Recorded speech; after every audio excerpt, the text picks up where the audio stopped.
नमस्कार, न्यूज 18 राजस्थान पर आप सभी का स्वागत है। मैं हूं आपके साथ हेमंत कुमार। चलिए खबरों की शुरुआत बड़ी खबर के साथ। 12 से बड़ी जानकारी सामने आ रही है, जहां पर रफ्तार का कहर देखने को मिला है। कार पलटने से एक व्यक्ति की मौत होने की खबर है। राष्ट्रीय राजमार्ग संख्या 27 पर घड़ावली नदी पुलिया पर यह सड़क हादसा हुआ है।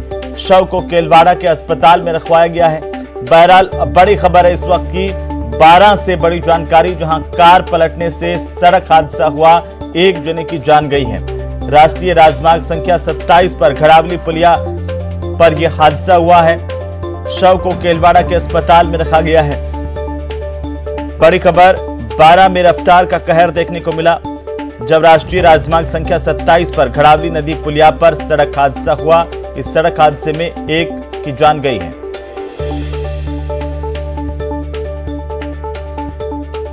बड़ी खबर हम आपको बता रहे हैं 12 से इस वक्त की सबसे बड़ी खबर है। सड़क हादसा हुआ है, कार पलटी है, इससे एक व्यक्ति की जान गई है। राष्ट्रीय राजमार्ग संख्या 27 पर घड़ावली नदी पुलिया पर यह हादसा हुआ है। इसके बाद जैसे ही जानकारी मिली, पुलिस मौके पर पहुंची है। 27 NH घड़ावली नदी पुलिया पर, और यहां से इस कार को हटवाया गया है। एक्सीडेंट की वजह से काफी देर तक सड़क पर यातायात बाधित हुआ। तस्वीरें आपकी टीवी स्क्रीन पर है। और इसी बीच बड़ी खबर आपको बता दें, इस वक्त की सबसे बड़ी खबर है 12 से, जहां पर 12 में तेज रफ्तार एक कार अनियंत्रित हुई। राष्ट्रीय राजमार्ग संख्या 27 पर घड़ावली नदी पुलिया पर हादसा हुआ। ये कार पलट गई, जिससे एक जने की मौत हुई है। तस्वीरें आपकी टीवी स्क्रीन पर है।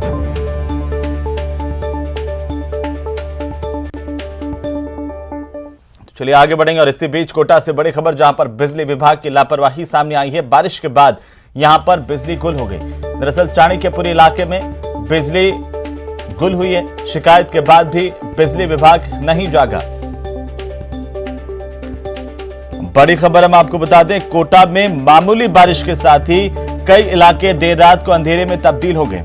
कई इलाकों में कई घंटों तक बिजली गुल रही, और लगातार शिकायत के बावजूद भी बिजली विभाग की तरफ से कोई एक्शन नहीं लिया गया। समय पर लाइन को नहीं सुधारा गया। चाणक्यपुर इलाके की ये जानकारी सामने आ रही है, जहां पर कई घंटे तक बिजली गुल रही है। लोगों को परेशानी का सामना करना पड़ा। मामूली बारिश के बाद जिस तरह के हालात बने, गर्मी से लोग बेहाल दिखाई दिए, और इसे लेकर के लोगों ने अपना आक्रोश जताया है।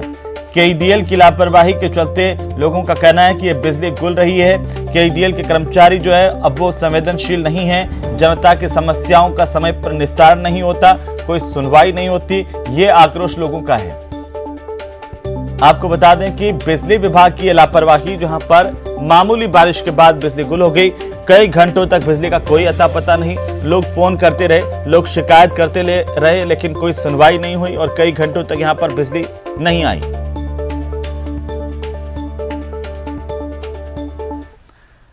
चलिए आगे बढ़ेंगे। और उदयपुर हत्याकांड को लेकर के बड़ी जानकारी है। उदयपुर हत्याकांड के आरोपियों को जयपुर में NIA कोर्ट में पेश किए जाने के बाद शाम को वापस अजमेर की हाई सिक्योरिटी जेल में ले जाया गया। यहां पर उनका मेडिकल परीक्षण किया गया, और इसके बाद रात को करीब 10 बजे वापस NIA को सौंप दिया गया, जहां कड़ी सुरक्षा के बीच इन्हें NIA की टीम अग्रिम अनुसंधान और पूछताछ के लिए दिल्ली लेकर के गई है। आरोपियों को जयपुर NIA कोर्ट ने 10 दिन के रिमांड पर भेजा है। बहरहाल आपको बता दें कि पहले NIA की तरफ से जो संकेत मिल रहे थे, सूत्रों के मुताबिक जो जानकारी मिल रही थी कि NIA राजस्थान में ही आरोपियों को रख करके पूछताछ कर सकता है, लेकिन बहरहाल NIA की टीम NIA विशेष कोर्ट से 10 दिन का रिमांड मिलने के बाद आरोपियों को दिल्ली लेकर के देर रात को रवाना हुई।